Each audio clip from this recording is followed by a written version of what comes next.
Hello everyone, स्वागत है आपका हमारे YouTube channel the learning hub में। आज हम आपको बताने वाले हैं वैदिक सभ्यता के बारे में। तो आइए शुरुआत करते हैं। वैदिक काल 1500 ईसा पूर्व से 600 ईसा पूर्व तक चला।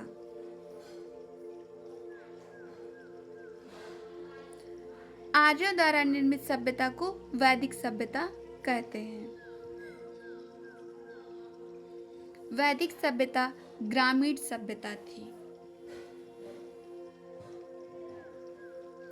आर्यों की भाषा संस्कृत थी। आर्यों की प्रशासनिक इकाई आरोही क्रम से इन 5 भागों में बटी हुई थी। नंबर 1 पर कुल, नंबर 2 ग्राम, नंबर 3 विश्व, नंबर 4 जन, नंबर 5 राष्ट्र। आरोही क्रम का मतलब होता है छोटे से बड़े की ओर चलना। तो कुल जो था वो सबसे छोटा था और राष्ट्र सबसे बड़ा।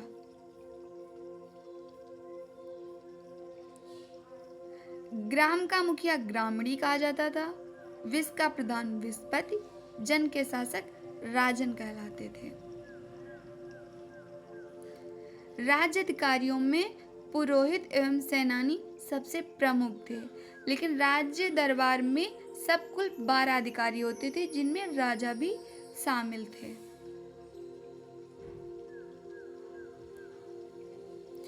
उग्र अपराधियों को पकड़ने का काम करते थे।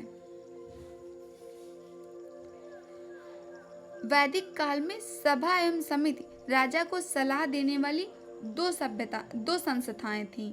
सभा जो थी वो राज दरबार के लिए थी, समिति आम जनता के लिए थी। तो कह सकते हैं सभा जो थी वो बड़ी संस्था थी और समिति छोटी संस्था थी। आर्यों का समाज पितृ प्रधान था। कल हमने आपको बताया था सिंधु सभ्यता मातृ सत्तात्मक थी और वैदिक सभ्यता पितृ सत्तात्मक थी। कंफ्यूज नहीं होना।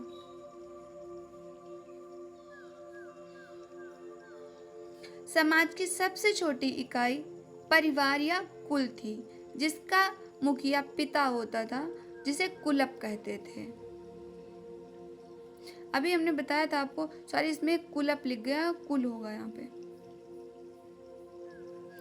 बाल विवाह एवं पर्दा प्रथा का प्रचलन नहीं था। याद रखना, सिंधु सभ्यता में पर्दा प्रथा का प्रचलन था, लेकिन वैदिक सभ्यता में पर्दा प्रथा का प्रचलन नहीं था। वैदिक काल में स्त्रियां शिक्षा ग्रहण करती थी। वैदिक काल को 2 भागों में विभाजित किया गया है। पहला ऋग्वैदिक काल, दूसरा उत्तर वैदिक काल। ऋग्वेद में लोपामुद्रा, अपाला जैसी विदुषी स्त्रियों का वर्णन है। एक बार गार्गी ने याज्ञवल्क्य को वाद विवाद की चुनौती भी दी थी। तो गार्गी जो थी वो बहुत ही विदुषी महिला थी। वैदिक काल में जो स्त्रियां विवाह नहीं करती थीं, उनको अमाजु कहा जाता था। जीविकोपार्जन के लिए वेद वेदांग पढ़ने वाला अध्यापक उपाध्याय कहलाता था।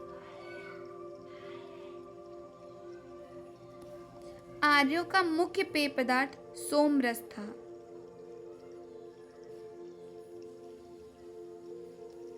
आर्यों का मुख्य व्यवसाय पशुपालन एवं कृषि था।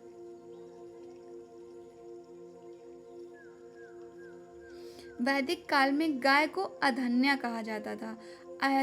अधन्या का अर्थ है जो वध करने योग्य ना हो। ऐसा भी माना जाता है कि उस समय गाय को जरा सी भी पीड़ा देने वाले को बहुत ही कठिन सजा दी जाती थी।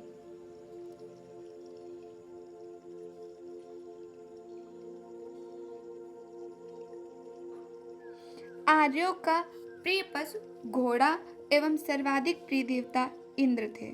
ये बात ऋग्वैदिक काल की है। याद रखना, ऋग्वैदिक काल में सर्वाधिक प्रिय देवता इंद्र थे। आर्यों द्वारा खोजी गई धातु लोहा थी।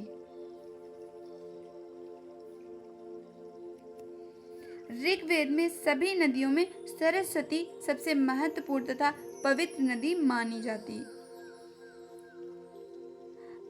ऋग्वेद में गंगा का 1 बार और यमुना का 3 बार वर्णन हुआ है। और ऋग्वेद में सबसे ज्यादा वर्णन की जाने वाली नदी सिंधु नदी है। देखिए, उत्तर वैदिक काल में इंद्र के स्थान पर प्रजापति सर्वाधिक प्रिय देवता हो गए। यानी ऋग वैदिक काल में इंद्र सबसे प्रिय देवता थे और उत्तर वैदिक काल में प्रजापति। तो इसमें भी आप कंफ्यूज नहीं होना।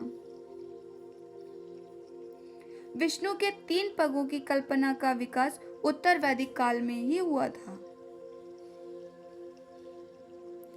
उत्तर वैदिक काल में निष्क और शतमान मुद्रा की इकाइयां थीं। सिक्कों के चलने का कोई भी प्रमाण वैदिक काल से नहीं मिला।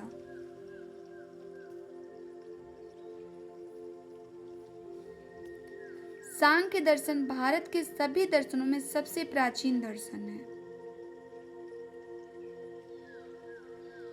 सत्यमेव जयते मुंडको उपनिषद से लिया गया है। ये एग्जाम की दृष्टि से बहुत ही इम्पोर्टेंट पॉइंट है, क्योंकि सत्यमेव जयते कहाँ से लिया गया है, ये अक्सर पूछे जाने वाला क्वेश्चन है। तो याद रखना, मुंडको उपनिषद से।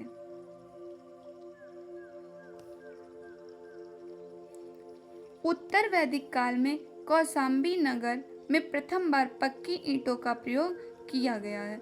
तो याद रखना, पक्की ईंटों का प्रयोग वैदिक काल से शुरू हुआ है। नहीं, पहले से हुआ होगा, लेकिन जो प्रमाण मिला है वो वैदिक काल से ही मिला है। क्योंकि हमने सिंधु सभ्यता में भी पढ़ा था कि वहां पे भी पक्की ईंटों के घर थे। एक प्रश्न आपके लिए, 2 महाकाव्यों के नाम बताइए। दोनों नाम हमें कमेंट में जरूर बताएं। वीडियो अच्छी लगे तो लाइक करें। धन्यवाद।